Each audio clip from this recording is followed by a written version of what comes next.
As you guys can see, dividend growth was 25 years. Their 5-year growth rate is not as big as PepsiCo, but they have increased their dividends over the last 25 years, making them dividend aristocrats. And they are a monthly paying dividend stock with a 4.73 dividend yield. So you're gonna need 402 shares, and the price of realty income right now is $62.24.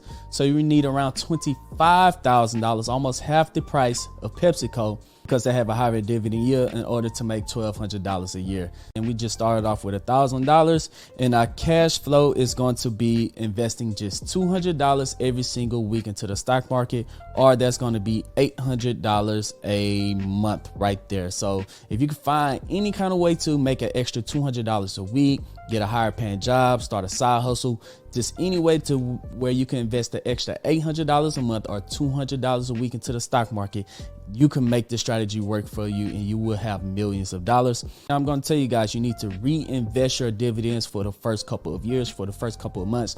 Reinvest your dividends back into these companies. It's the compound interest effect. That is the 8th wonder of the world. It's compound interest. With compound interest, the snowball effect will start off very small, and then the snowball, by the time you hit the bottom of the hill, will be very, very, very large. And then once the ball rolling, it's rolling and it can't stop.